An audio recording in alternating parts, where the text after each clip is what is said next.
Hello and I welcome you all on keystone classes. तो आज हम करने वाले हैं, हमारा जो पेपर चल रहा था उसके 20 क्वेश्चन हम निपटा चुके थे। अब उसके आगे के जो 20 क्वेश्चन है हम वो करने वाले हैं। ये प्रैक्टिस सेट नंबर 7 का जो पार्ट 1 था और 2 था उसमें हमने 20 क्वेश्चन निपटा दिए थे। प्रैक्टिस सेट 8 में हम 20 क्वेश्चन एक बार में निपटाएंगे। सारा सेट जो था लगभग वो वोकैब बेस्ड था। ठीक है, वो पूरा का पूरा 20 का सेट जो है ये लगभग वोकैब बेस्ड पे ही है। और पीडीएफ आपको कल जब ये सेट कंप्लीट हो जाएगा तो आपको कीस्टोन क्लासेस पे मिल जाएगी। ठीक है, टेलीग्राम चैनल आप ज्वाइन करके रख सकते हो। बाकी पिछली क्लास के जो हैंड रिटन नोट्स हैं मैं इस क्लास के डलते ही उस क्लास के जो नोट्स है वो डाल दूंगा और 15-20 मिनट के बाद इसके हैंड रिटन नोट्स भी डाल दूंगा। ठीक है, तो वहां से आप अपने नोट्स भी क्रिएट कर सकते हो। ये सब आपको कीस्टोन क्लासेस में मिलेगा, लिंक आपको नीचे डिस्क्रिप्शन में मिल जाएगा। पहला क्वेश्चन पढ़ लेते। और ये मैं आपको जो नया देख रहा है मैं उसके लिए बता दूं, ये जेजे के आए हुए पेपर है। ये जो अभी 2024 में पेपर हुए थे जेजे के, ये वो उस पेपर्स की इंग्लिश की है। और उसमें मैथ आई नहीं थी, उसमें इंग्लिश आई थी। बाकी जितने ही पेपर्स में मैथ आई हुई है वो सारों की सब हमने कंप्लीट कर लिया। 24-25 सेट बने थे उसमें, वो सब हम कंप्लीट कर चुके हैं। आप उसको भी जाके चैनल पे चेकआउट कर सकते हो। ठीक है, incapable of being taken away, मतलब कि जिसको जुदा ना किया जा सके। टेकन अवे यानी कि दूर ना किया जा सके। ठीक है, इस मीनिंग का मेरे को वन वर्ड सब्स्टिट्यूशन निकालना है। ठीक है, सब कुछ लिखने की मेरे हिसाब से इसमें जरूरत है नहीं, थोड़ी बहुत तो अंडरस्टैंडिंग भी होनी चाहिए। पूरी लाइन दी हुई है और नीचे 4 वर्ड है तो ये वन वर्ड सब्स्टिट्यूशन की ही बात कर रहा होगा। ठीक है, मैं एक एक करके सबका मीनिंग एक बार देख लेता हूँ। जैसे कि ये पैथियन है, पैथियन बहुत ज्यादा आता है। पैथियन बहुत ज्यादा आता है, इसका मतलब क्या होता है हमारा? A temple dedicated to all gods, dedicated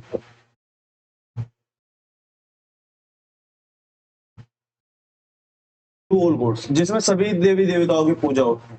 ठीक है, इनअलाइनेबल का हमारा इस क्वेश्चन का राइट आंसर है incapable of being taken away, यानी कि जिसको जुदा ना किया जा सके। ठीक है, ये उस सेंस में यूज होता है।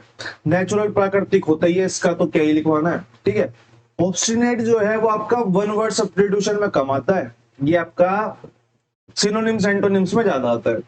तो मैं इसके सिनोनिम्स एंटोनिम्स ही आपको बता देता हूँ। इसका मतलब होता है जिद्दी, जिद्दी। ठीक है, हिंदी में इसकी सेंस जो निकलती है वो जिद्दी की सेंस में निकलती है। मैं सेंस क्यों बोल रहा हूँ? क्योंकि इंग्लिश के जो वर्ड्स हैं वो डिक्टो हिंदी के वर्ड्स से मैच नहीं करते। इन वर्ड्स की कुछ और लिमिटेशंस भी होती हैं, कुछ और एक्सटेंशन भी होते हैं, तो मैं इसलिए सेंस की बात कर रहा हूँ। ऑब्स्टिनेट का जो मतलब आता है हमारा वो जिद्दी आता है। अगर मैं इसके सिनोनिम्स की बात करूं तो मैं जिद्दी को बोल सकता हूँ एडमेंट, जो अपनी बात पे अड़िग रहता हो उस टाइप में। डोगमेटिक,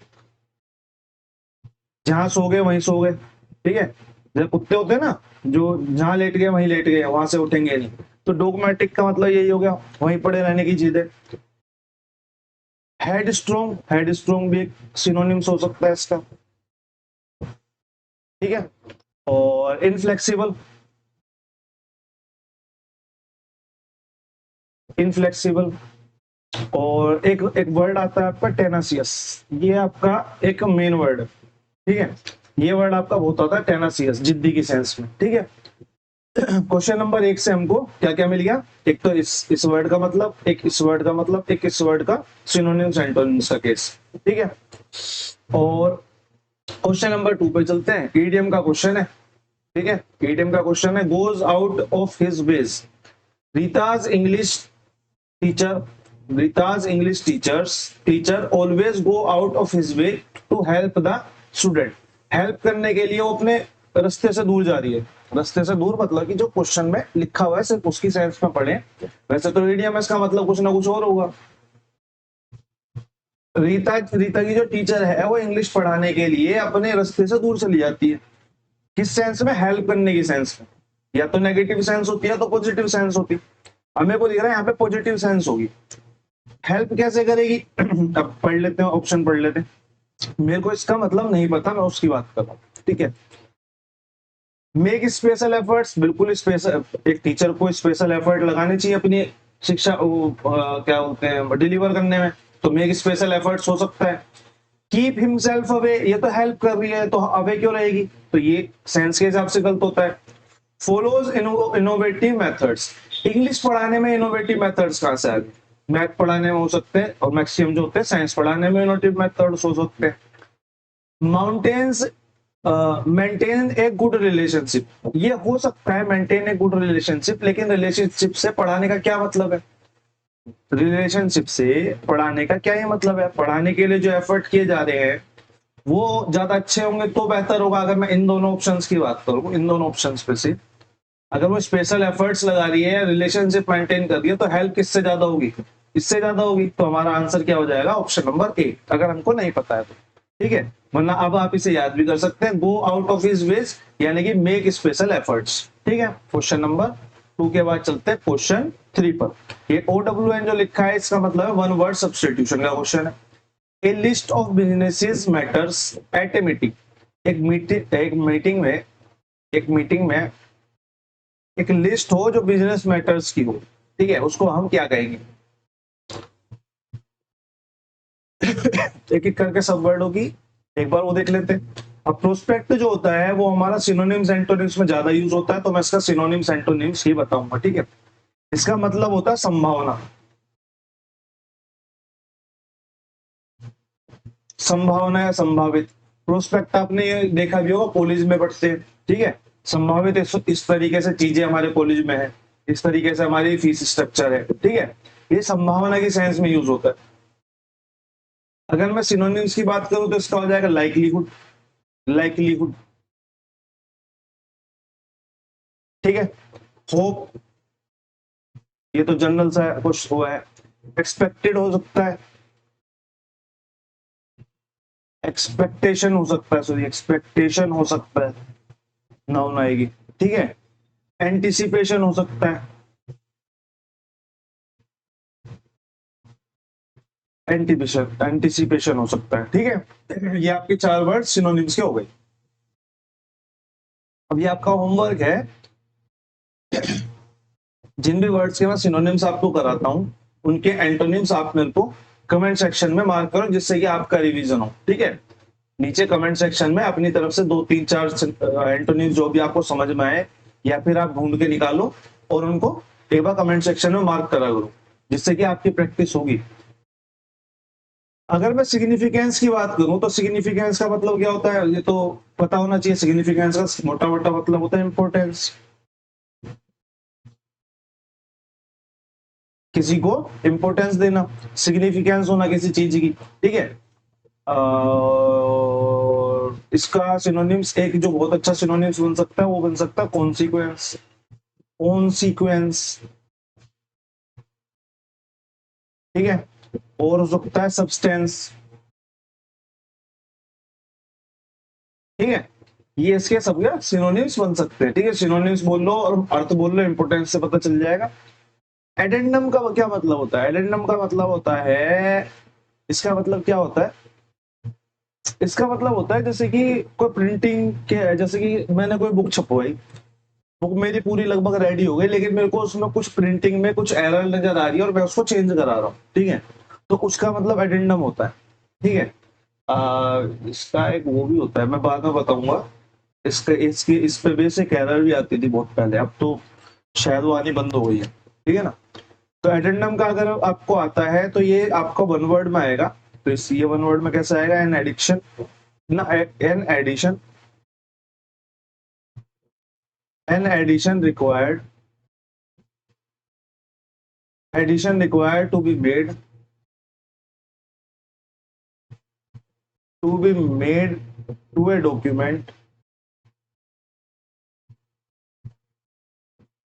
document by its author, यानी कि जिसने लिखा है उसके द्वारा। ये डैश गलत लग रहे हैं मेरे हाथ से ना। ठीक है, सब्सिक्वेंट यानी कि ठीक पहले, subsequent to it's printing,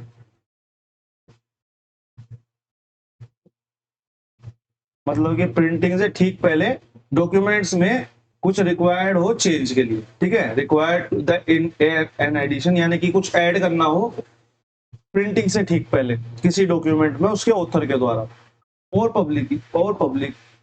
publication. ठीक है, या तो प्रिंटिंग या फिर पब्लिकेशन से ठीक पहले ऑथर को अगर डॉक्यूमेंट में कुछ रिक्वायर्ड है चेंज के लिए तो उसका मतलब हो जाएगा एडेंडम। ठीक है, इस पे एक एरर भी आती है, मेरे को याद नहीं आ रही, मैं नेक्स्ट क्लास में आपको बताऊंगा। ठीक है ना। और एजेंडा, एजेंडा होता है हमारा list of business matters at a meeting. तो हमारा आंसर क्या है? हमारा आंसर है ऑप्शन नंबर डी। ठीक है, एजेंडा का मतलब होता है ए बिजनेस मैटर और a list of business matters at a meeting. ठीक है, यानी कि एक मीटिंग में हम जब जा रहे हैं बिजनेस करने के, मतलब हमने कोई बिजनेस मीटिंग अरेंज करी, अब उसमें कुछ संभावित टॉपिक होंगे ना, इन टॉपिक्स पर बात करेंगे। रतन टाटा स्टील के ऊपर बात करेंगे, जियो के ऊपर बात तो नहीं करने लग जाएंगे कि हमारी कंपनी जो जियो है, समझ रहे हो। तो जो मीटिंग में जो एजेंडा तय होते हैं उनकी जो लिस्ट होती है, जो लिस्ट होती है बिजनेस मैटर्स की, आप उनको एजेंडा कहते हैं। ठीक है, क्वेश्चन नंबर 4 पे आ जाते हैं। Select the most appropriate option to fill in the blanks. Fill in the blanks का क्वेश्चन है। मेरे को ये जो दिख रहे हैं ना, मेरे को in a deep sea, in the deep sea, ठीक है, across the sea, in the same sea, in the same boat, ये लगभग सेम से दिखाई दे रहे हैं। ठीक है, तो इसमें से एक जाना है। All the students of the batch have stage fear. जितने भी स्टूडेंट्स बैच में हैं उनको स्टेज पे जाने से फियर है। All are sailing, all are sailing मतलब सेलिंग यानी कि क्या बोलते हैं उसे, समुद्र में तैरना। अब जब सबको ही फियर है तो सब एक जैसा ही सेल कर रहे होंगे, तो इन द सेम सी भी हो सकता है, बिल्कुल हो सकता है। अक्रॉस द सी क्यों होगा? अक्रॉस द सी नहीं हो सकता। इन द डीप सी होगा, इसका भी कोई मतलब सेंस नहीं बनता। ठीक है, इन the deep sea, in the same boat ये हो सकता है। अब मैं आपको बता दूं तो ये जो है हमारा ईडीएम का क्वेश्चन है, ये एक ईडीएम है। ठीक है, इन द सेम बोट जो है हमारा ईडीएम है। इन द सेम सी या इन द सेम बोट अगर आपको 50-50 खेलना हो तो ऐसे करके खेल सकते हो, लेकिन ये एक आपका ईडीएम का प्रोवर्ब जो यूज हो रही है उसका क्वेश्चन है। इन द सेम बोट का हमारा मतलब होता है be in the same, be in the same difficult situation,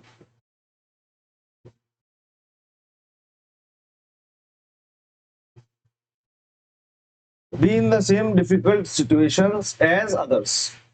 बिल्कुल दूसरों की तरह अपने आप को भी डिफिकल्ट सिचुएशन में पाने की सेंस में इन द सेम बोट यूज होता है। ठीक है, ये आपका प्रोवर्ब का या इडियम का क्वेश्चन था। क्वेश्चन नंबर 4 के बाद क्वेश्चन नंबर 5 पे आते हैं। आर्टिकल का क्वेश्चन है, बहुत बार करा चुके हैं। It is for your homework. अब मैं इंग्लिश में होमवर्क देना स्टार्ट कर चुका हूँ, कोशिश करो कि करो, अपनी तरफ से कोशिश करो, ठीक है, करने की। क्वेश्चन नंबर 5 के बाद क्वेश्चन नंबर 6, एक सेकंड रुक जाओ मैं देख लेता हूँ। 5 में हारमोनियस साउंड प्लीजेंट नहीं, कोई फिक्स वाला सीन नहीं है, नॉर्मल सा आर्टिकल का यूज है। बी ए रोमन इन रोम, एक रोमन की तरह हो जाओ रोम में। ठीक है, जब रोम में हो तो एक रोमन की तरह हो जाओ, मतलब कि ढल जाओ एक तरीके से, ही कह रहा है। Follow Roman around the city of Rome. अच्छा, ये कोई बात हुई? और रोमन जो लोग हैं उनके पीछे पीछे घूमते रहो, फॉलो करते रहो, ये तो फालतू की बात है। Follow the customs of the place that you are visiting. ठीक है, मतलब कि वहां के रीति रिवाजों को फॉलो करो। कस्टम्स का मतलब होता है रीति रिवाज। ठीक है, ये कस्टम्स जो वर्ड है आपका, ये आपको वन वर्ड सब्स्टिट्यूशन में भी आता है। एक बार अपना ढूंढ के, और गूगल वगैरह करा करो, फोन किस लिए, टिकटॉक देखने के लिए थोड़ी ना। कस्टम्स को आप गूगल करो और गूगल पे इसकी डेफिनेशन पढ़ो एक बार। कस्टम्स आपका बहुत बार यूज होता है, बहुत बार आता है वन वर्ड सब्स्टिट्यूशन में। ठीक है, follow the customs of the place of you are visiting, यानी कि वहां के रीति रिवाजों को फॉलो करो। अब वहां पे तो हो रहा है कुछ और तुम कर रहे हो कुछ, तो तुम तो पिटोगे फिर वहां पे, है ना। अब जैसे इंडिया में कोई आएगा और अब देखो ना, जैसे कि हमारे यहाँ पे फॉरेनर्स आते हैं, उनका जो ड्रेसिंग सेंस है वो हमसे मैच नहीं करता है। तो जनरली जो पढ़े लिखे लोग हैं वो तो इस बात को समझ जाते हैं कि चलो कोई बात नहीं, ये रशिया से होगा, यूक्रेन से होगा, बेलारूस से होगा, कहीं से होगा, तो इसके कस्टम्स ये हाल है, कोई दिक्कत नहीं है जो भी इसके हैं। लेकिन जो नॉर्मल पीपल्स होते हैं उन्हें ऐसे देखने लग जाते हैं ये तू गलत कर रहा है वो, और कभी कभी इस बात पे लड़ाई झगड़े भी हो जाते हैं। तो वहां की कस्टम्स को फॉलो करो पूरा ट्रेडिशन में। जैसे कि आप अरब में जाओगे, अरब में आपको अलाउ ही नहीं है, आप अरब में उस तरीके से घूम ही नहीं सकते जिस तरीके से इंडिया में घूम सकते हो फॉरेनर्स। वहां पे उनको अरब के देशों में वहां पे आपको ड्रेस कोड फॉलो करना पड़ेगा, यानी कि पूरी तरीके से कस्टम्स में ढलना पड़ेगा। तो ये हमारा सही हो सकता है, आगे वाले और पढ़ लेते हैं। Become a Roman citizen where visiting Rome, भैया जी बी ए रोमन इन रोम, बाकी तो देश में वापस आएगा ही ना, तो ये भी गलत हो जाएगा। Do not show respect toward the place you are visiting, भैया जी बहुत पिटेंगे अगर ऐसा करेंगे तो, जिस प्लेस पे हम जा रहे हैं वहीं की रिस्पेक्ट नहीं करेंगे तो पिटेंगे ही। तो हमारा राइट आंसर क्या हो जाएगा, ऑप्शन नंबर बी हमारा यहाँ पे करेक्ट आंसर हो जाएगा। बाकी ये इडियम है तो आप इसको नोट डाउन करके भी लिख सकते हो कि be a Roman in the Rome का मतलब होता है जहां जाओ वहां के कस्टम के हिसाब से ढल जाओ, ठीक है, रीति रिवाजों के हिसाब से ढल जाओ। His business has progressed very rapidly, very rapidly यानी कि बहुत तेजी से उसका बिजनेस जो है वो प्रोग्रेस कर रहा है। मेरे को ये जो चारों दिख रहे हैं चारों के चारों इडियम, ठीक है, ये चारों के चारों जो है आपके इडियम्स हैं, वो चारों के चारों ही, एक सेकंड देना मेरे को,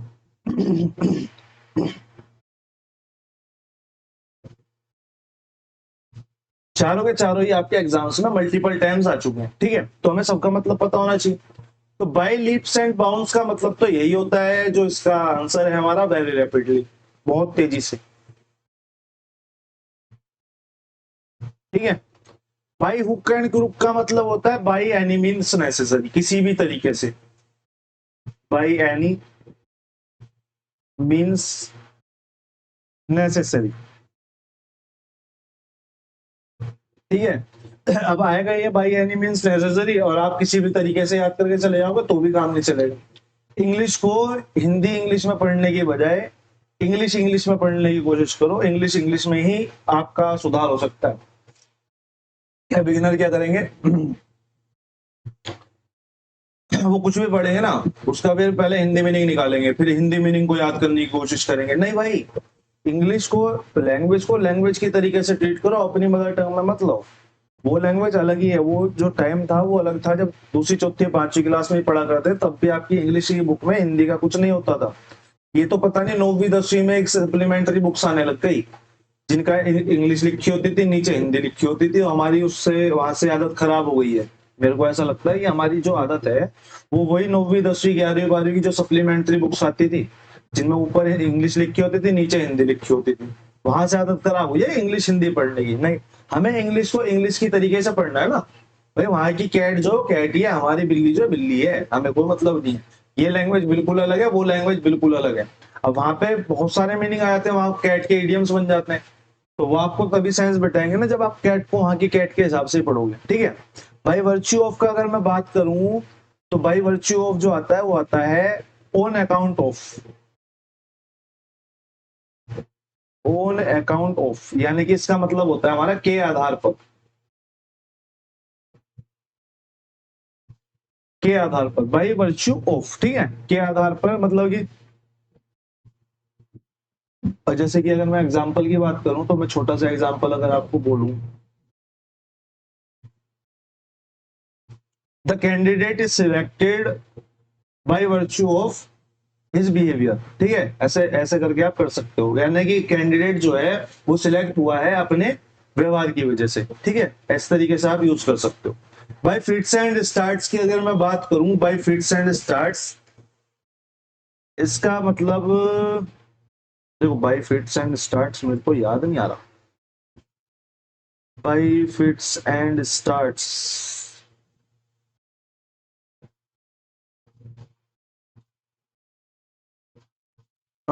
bye fits and starts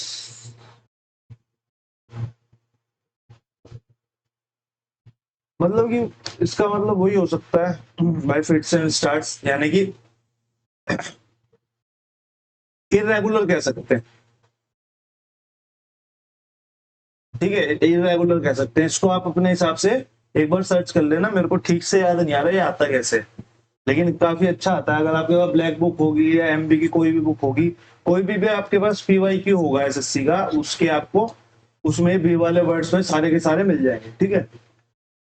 irregular, हाँ इरेगुलर बोल सकते हैं, यानी कि कभी स्टार्ट हो रहा है कहीं फिट हो रहा है फिर स्टार्ट हो रहा है, कहीं फिट हो रहा है फिर स्टार्ट हो रहा है, ठीक है, समझे। क्वेश्चन नंबर 7 के बाद question number 8, people need to consistent with their businesses because impressive works takes time. Impressive यानी कि बहुत अच्छा जो काम है वो टाइम लेता है, ठीक है, वो लेता है टाइम।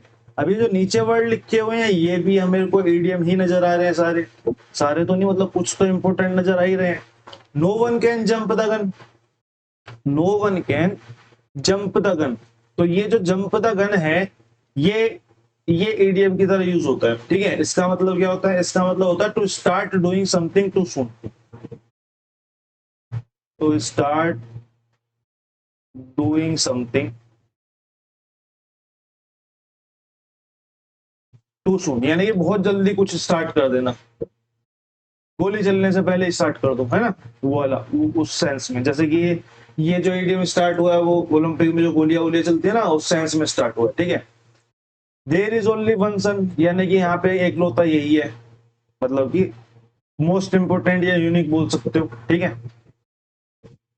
मोस्ट इंपोर्टेंट और यूनिक, ठीक है। बाकी तो सब तारे हैं ना, सन तो एक ही है, हमारे लिए तो सूरज एक ही है, ठीक है। किसी और गैलेक्सी के लिए कोई और सूरज हो सकता है, हमारी गैलेक्सी के लिए हमारे पास सिर्फ एक ही सूरज है। Rome was not built in a day, एक दिन में रोम बिल्ट नहीं हो जाता, यानी कि इंप्रेसिव वर्क्स टेक्स टाइम, ठीक है।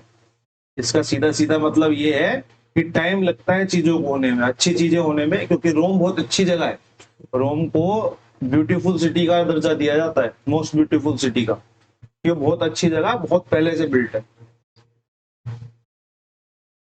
One has one's work cut out, इसका मतलब होता है be faced with a hard lengthy task, one has one's work cut out, यानी कि बी फेस्ड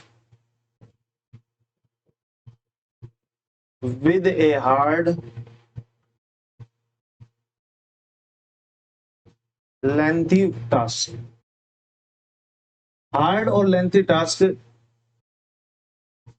ठीक है। क्वेश्चन नंबर 8 के बाद question number 9,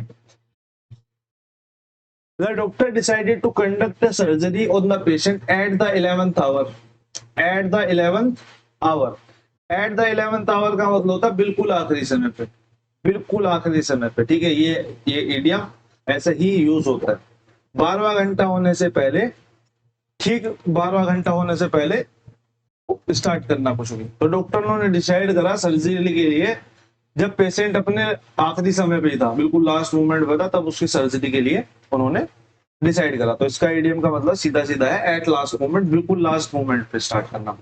official formalities resulting in delay, मतलब कि डिले हो ऑफिशियल फॉर्मेलिटीज की वजह से, उसके लिए एक वन वर्ड यहाँ पे सजेस्ट करना है आपको, ठीक है। इसके लिए जो सजेस्ट होता है उसको तो बाद में देखेंगे, पहले हम देखते हैं इन चारों वर्ड्स का मतलब क्या होता है। ब्लास्फेमी जो होता है वो हमारा, हमने पहले भी ब्लास्फेमी एक बार पढ़ा है, एक या दो बार पढ़ा है। ब्लास्फेमी होता है कि सैक्रेड ऑब्जेक्ट्स को आप इंसल्ट करो, भगवान की इंसल्ट करो इस तरीके से, ठीक है। तो इसका जो आता है वो द एक्ट ऑफ इंसल्टिंग, और जितने मैं बता रहा हूँ ना सारे इंपोर्टेंट है, सारे आए हुए हैं, इनके सबके रिपीट होने के चांस है, कहीं आप बोलो क्या ऑप्शन ऑप्शन पढ़ाने लग जा रहा है ना, ये सबके सब आए हुए हैं A to Z। गॉड और सेक्रेट जो नहीं आया होगा ना, जो जब बिल्कुल इंपोर्टेंट नहीं होगा उसको मैं कराऊंगा भी नहीं, सेक्रेट ऑब्जेक्ट्स, ठीक है। या तो इंसल्ट करे किसकी, गॉड की, या तो इंसल्ट करे फिर सेक्रेट ऑब्जेक्ट्स की। सेक्रेट ऑब्जेक्ट्स यानी कि जो आपकी पवित्र चीजें होती हैं, ठीक है, जैसे हमारे लिए माँ गंगा होती है, ठीक है, या कोई मंदिर टेम्पल होते हैं, उस तरीके से, ठीक है। सेक्रेट ऑब्जेक्ट्स उस तरीके से हो गए। कॉन्यूंड्रम, कॉन्यूंड्रम, कॉन्यूंड्रम, पता नहीं इसकी प्रोनाउंसिएशन क्या होती है, जो भी होती है आप तो देख लेना, ठीक है। इसका मतलब है कंफ्यूजिंग एंड डिफिकल्ट प्रॉब्लम, एक कंफ्यूजिंग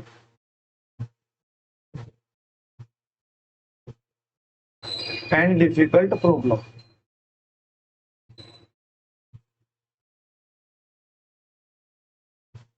ठीक है। इसका मतलब ये हो गया, या फिर आप लिख सकते हो question, A confusing and difficult problem और क्वेश्चन, ठीक है। क्वेश्चन नंबर बोल रहा हूँ। तीसरे ऑप्शन की बात करूं, प्रोहिबिशन, प्रोहिबिशन का मतलब होता है रोक लगाना, प्रोहिबिट करना, ये तो हमने पहले भी सिनोनिम्स वगैरह में काफी देख लिया है। तो ये लो ए लॉ और रूल दैट प्रोहिबिट तो इसका ही है, फोरबिड्स समथिंग, ठीक है, जो किसी चीज को होने से या करने से रोक दे, ठीक है। रेड टेपिज्म का मतलब होता है हमारा ऑफिशियल फॉर्मेलिटी से भरा हुआ एक सिस्टम, ठीक है। रेड टेपिज्म का मतलब होता है हमारा, जैसे हमारी ब्यूरोक्रेसी में रेड टेपिज्म में बहुत सारे ऑफिशियल फॉर्मेलिटीज भी हमारी उसमें सिस्टम में, तो हमारा क्या बोलते हैं उसे, ब्यूरोक्रेसी के अंदर हमारा ये भी है। क्वेश्चन नंबर 11, 10 हमारे क्वेश्चन हो चुके हैं, आज 20 पूरे करेंगे इसमें।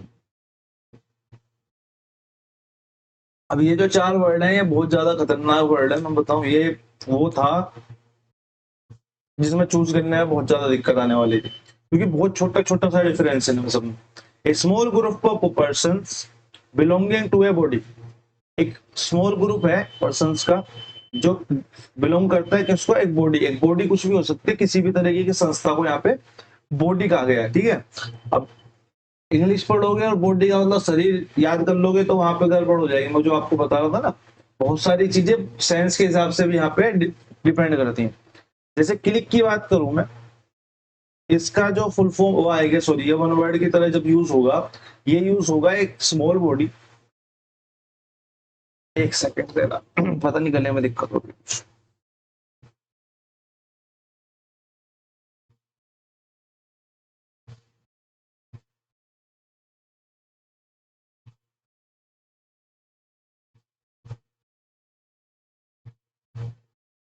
Small group of persons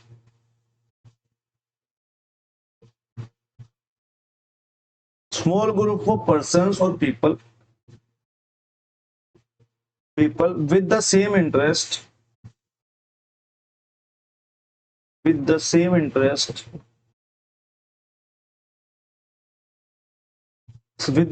interests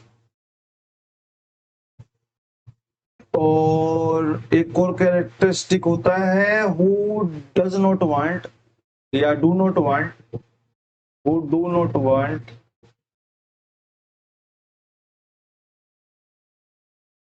want others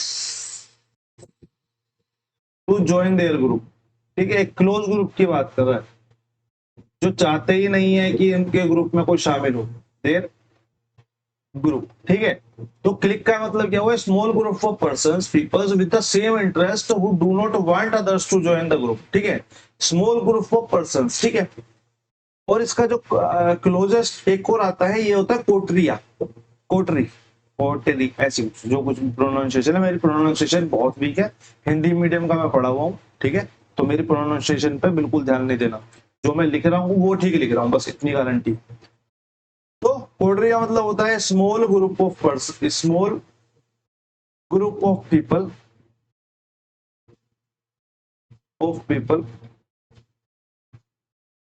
with shared interest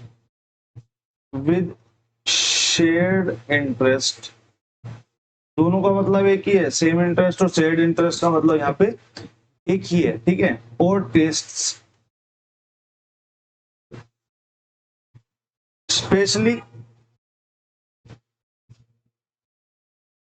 especially one that is exclusive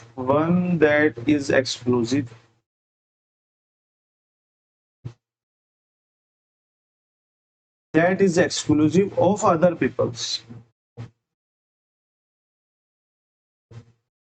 मतलब दोनों का मतलब क्या हुआ, अब दोनों बिल्कुल सेम नजर आ रहे हैं, बस थोड़ा थोड़ा सा अंतर है। इसको क्लिक की बात करूंगा मैं, तो स्मॉल ग्रुप ऑफ पर्सन और people with the same interest, जो कि ज्वाइन ही नहीं कराना चाहते किसी और बंदे, ठीक है। ये तो हमारा क्लिक का मतलब हो गया। और अगर मैं कोटरिया की बात करूं तो इसका मतलब होता है group of peoples with shared interest और taste specially one exclusive of other peoples. तो यहाँ पे ज्वाइन हो सकता है, यहाँ पे ज्वाइनिंग हो सकती है, सिर्फ यहाँ पे तो इंटरेस्ट और जो है इंटरेस्ट की बात है, अगर आपका इंटरेस्ट उनके इंटरेस्ट से मैच करता तो यहाँ पे आप ज्वाइन कर सकते हो। तो यहाँ पे जो सही आंसर है वो दिया गया है क्लिक, ठीक है। हो दोनों सकते हैं मेरे हिसाब से, जहां तक मुझे लगता है, जहां तक मेरी दिमाग की कैपेसिटी काम करती है। मैं क्लिक और कोटरी में से दोनों में से कोई भी लगा के आता मेरे को ठीक ही लगता। बाकी इस पर थोड़ा सा और विचार करना पड़ेगा, मुझे ऐसा लगता है। पता नहीं क्यों दिया है। यहाँ पे एक और लाइन ऐड होती है, जैसे कि सेकंड लाइन आती है ना, एक और लाइन ऐड होती है तो ये डिफरेंशिएट हो जाता है। लेकिन अभी तक तो स्मॉल ग्रुप ऑफ पीपल्स की बात करिए जो एक बॉडी को बिलोंग करते हो, ठीक है। वैसे ये कह सकते हैं कि ये थोड़ा सा ज्यादा कैजुअल है। जैसे कि ये तो पार्क में बैठे हुए कुछ लोग हैं, मतलब पोट्री की बात करूं तो जैसे कि क्लब वगैरह होते हैं ना, क्लब वगैरह में कुछ इंटरेस्ट के लोग आपस में बैठ के बात करने लग जाते हैं, सेम इंटरेस्ट के लोग आपस में मिल जाते हैं। ये तो उस टाइप का कुछ सीन हो गया। लेकिन ये जो सीन हो गया, मतलब ये तो खुला ग्रुप हो गया ना एक तरीके से। ये हो गया एक जैसे कि आपका एक कंपनी हो गई, कंपनी जिसमें कि अदर्स को ज्वाइन नहीं करा रहे, तो ये उस सेंस में यूज हो सकता है, ठीक है। ये जो बॉडी की सेंस है वो इससे ज्यादा आ रही है, ना कि इससे ज्यादा आ रही है। आप मुझे लगता है आप मेरी बात समझ पा रहे होंगे, ठीक है। ये तो ऐसा हो गया ना, कल्चरल क्लब में कोई गया कि कोई कैरम खेलने के 4-5 बंदे जुड़ गए, कोई चेस खेलने वाले 4-5 बंदे जुड़ गए, किन्हीं को बैट बॉल खेलना पसंद है, वो 4-5 बंदे जुड़ गए। ये तो कोटरिया तो उस तरीके का ग्रुप हो गया कि भाई सेम इंटरेस्ट है तो आ जाओ। यहाँ पे सेम इंटरेस्ट है तो भी नहीं आओगे क्योंकि ग्रुप क्लोज है। तो मेरे हिसाब से पहला ज्यादा ठीक रहेगा। प्रोटेस्टर्स का तो मतलब सबको पता ही होता है, ठीक है, जो पार्टिसिपेट करते हैं पब्लिक डिस्प्ले में, ठीक है। फैक्शन की अगर मैं बात करूं तो फैक्शन हमारा थोड़ा सा इंपॉर्टेंट हो जाता है। तो फैक्शन को हम एक बार कर लेते हैं, यहां से करते हैं क्योंकि जगह कम पड़ेगी फैक्शन के लिए। Small group of people, faction का मतलब होता है स्मॉल ग्रुप ऑफ पीपल। अब ये भी ग्रुप ऑफ पीपल ही है, ठीक है। स्मॉल ग्रुप ऑफ पीपल इसलिए तो कह रहा था बहुत क्लोज है। With in a large one, within a large one within a large one whose members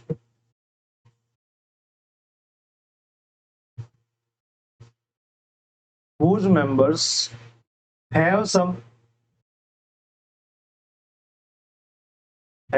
different aims, and beliefs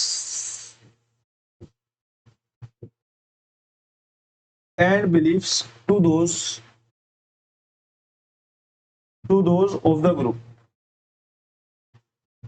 मतलब क्या, जैसे कि कोई एक ग्रुप बना, उसके अंदर एक छोटा सा ग्रुप और बन गया जो चीजों को ना कॉन्ट्राडिक्ट करता है, जो उनकी बातों को कॉन्ट्राडिक्ट करता है, या उनकी बिलीफ जो है या एम सिस्टम जो है कुछ और है, ठीक है। जैसे कि कांग्रेस का जब टाइम था,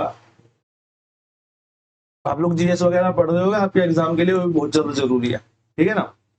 तो जब कांग्रेस का टाइम था तो बीच में ऐसा टाइम आया कि नरम दल और गरम दल में टूट गए। आप लोगों को जहां तक है पता होगा। तो नरम दल गरम दल इसलिए तो टूटा क्योंकि वो फैक्शन एक उसमें वो था कि जो उस ग्रुप का था तो सही, लेकिन उसका एम और बिलीफ अलग था। कांग्रेस का एम और बिलीफ क्या था कि हमें बस स्वराज दे दो। स्वराज दे दो का मतलब ये है, अंग्रेजों के शासन के अंदर ही सरकार हम चला लें, हम अपने लोगों के लिए काम कर लें। जो दूसरा ग्रुप था जो गरम दल था, उसका ये मानना था मैं पूर्ण स्वराज दे दूं, ठीक है। जो गरम दल था, बाल गंगाधर तिलक वाला जो दल था, वो कह रहा था हमें पूर्ण स्वराज दे दो, तुम यहाँ से चले ही जाओ, तुम्हारे यहाँ पे मतलब ही क्या, ठीक है। तो यहाँ पे एम्स और बिलीफ जो है उनके थोड़े से डिफरेंट थे, ठीक है। तो ये फैक्शन का मतलब हो गया।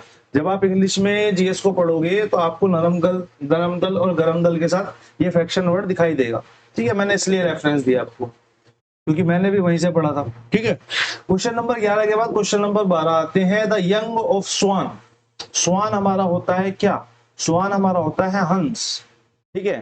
तो यंग ऑफ स्वान्स को हम कहते हैं साइजेनेट, जो कुछ भी कहते हैं, मैंने भी नहीं पढ़ा था, ठीक है।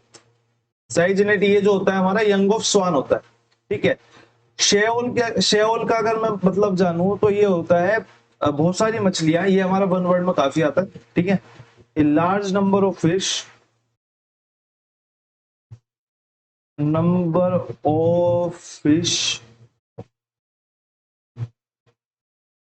Swimming together.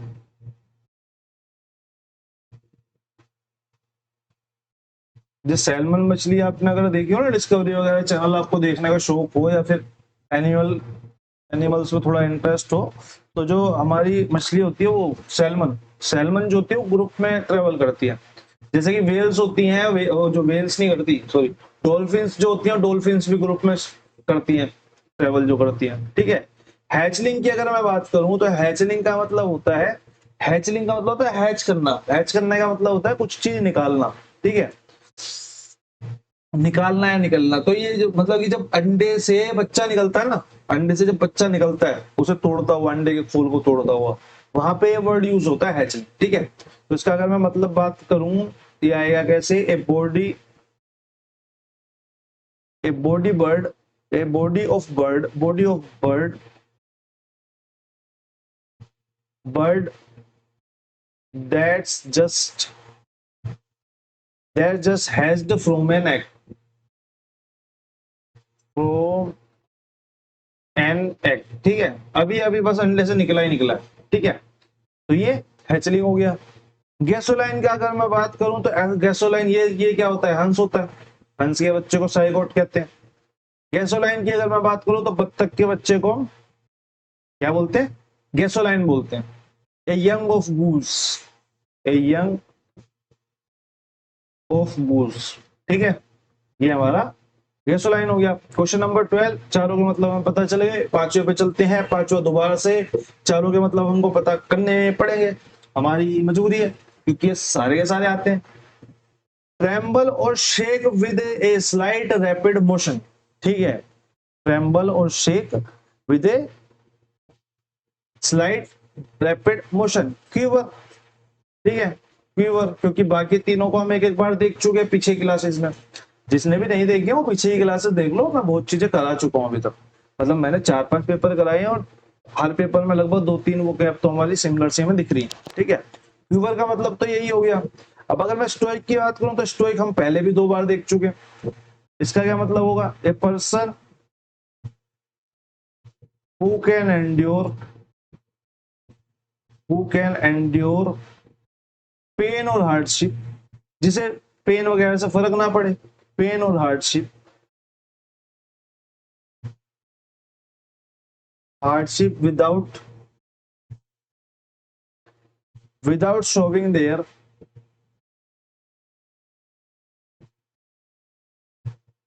Without showing their feelings, THEIR, sorry, their, ठीक है, या फिर कंप्लेंट ना करता हो, स्टोइक, ठीक है। स्टोइक का मतलब होता है सन्यासी हो जाना, कोई फर्क ही नहीं पड़ता पेन वेन से, ठीक है। यूजुर्प का मतलब होता है ये, इसका मतलब होता है ब्याजखोर,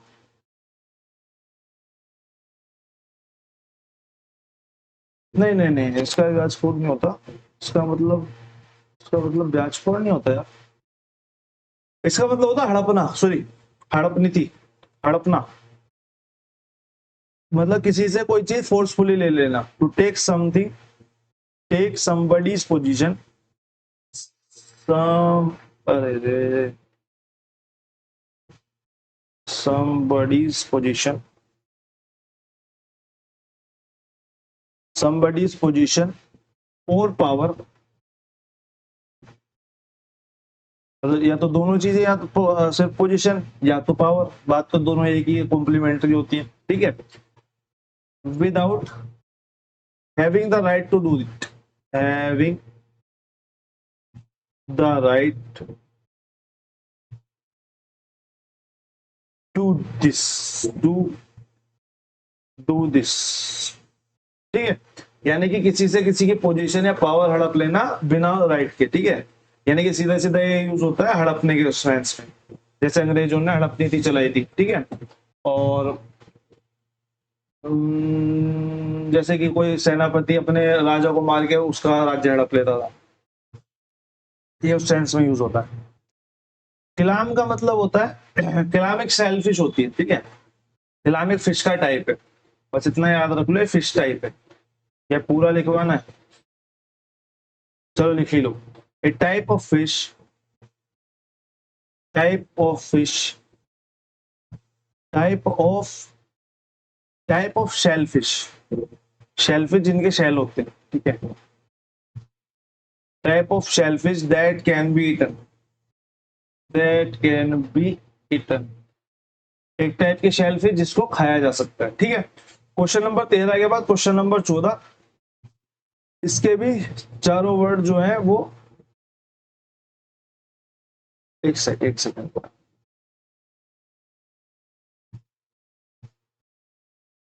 अच्छा ये आर्टिकल्स के क्वेश्चन हो गए। क्वेश्चन नंबर 14 की अगर मैं बात करें, collection of stars and plants that are held together by gravity, तो मतलब गैलेक्सी की बात कर रहे हैं। सीधी सीधी बात अगर मैं करूं तो ये हमारा गैलेक्सी की बात कर रहा है, ये हमारा किसकी बात कर रहा है, गैलेक्सी की बात कर रहा है। गैलेक्सी में ग्रेविटी के कारण बहुत सारे स्टार्स और प्लेनेट जो है वो एक साथ जुड़े से रहते हैं। अगर आपने ज्योग्राफी का टॉपिक या फिर साइंस में टॉपिक पढ़ा हुआ है, ग्रेविटी के कारण ही ये लोग, ये स्टार्स वगैरह जो है वो एक साथ जुड़े रहते हैं, इसका सीधा सीधा मतलब है गैलेक्सी। ठीक है, अगर मैं वैगाबॉर्ड की बात करूं, वैगाबॉर्ड का मतलब होता है आवारा।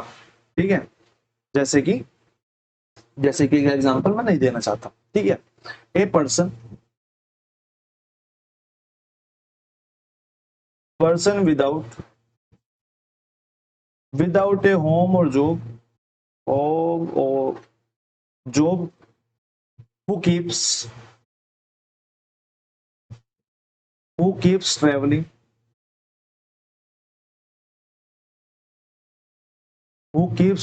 from one place to another, बस घूमे जा रहे हैं प्लेस टू अदर। वैसे इसके लिए हमारा वर्ड जो है ना वो हिंदी में ठीक नहीं होता। हमारा का मतलब तो ये होता है घूम फिर के घर आ गया, समझ रहे हो। तो ये वो है कि एक पर्सन जो है वो विदाउट जॉब और होम के और ट्रेवल ही करता रहता बस। ठीक है, ठीक है। कॉन्स्टेलेशन का मतलब होता है ग्रुप ऑफ स्टार्स। ठीक है, एक ग्रुप ऑफ स्टार्स जो कुछ पैटर्न भी बनाते, that forms a pattern and has a name, जैसे सप्तऋषि तारामंडल हैज ए नेम। ठीक है, गैलेक्सी हो गया। सीनरी के बारे में तो क्या ही बताना है, नेचुरल ब्यूटी का प्लेस होता है। ठीक है, सीनरी नहीं होती, एक तो दीवार पर लगने वाली सीनरी होती है वो अलग होती है, और एक सियाली सीनरी अलग होती है।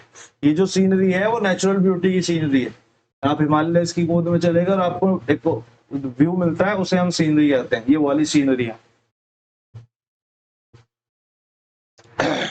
ठीक है, क्वेश्चन नंबर 14 के बाद क्वेश्चन नंबर 15 है, मुझे नहीं लगता मैं इसको कराऊंगा। ठीक है, जितने भी आपके इस वाले सेट में आर्टिकल्स के क्वेश्चन है आपके होमवर्क में, अगला क्वेश्चन फिर से आर्टिकल का है, ये भी आपके होमवर्क में। आप ये कमेंट सेक्शन में बताएंगे आंसर क्या है, मैं आपको राइट या रॉन्ग बताऊंगा। क्वेश्चन नंबर 17 भी आपका होमवर्क में, जितने वोकैब के थे मेरे हिसाब से निपट ही गए।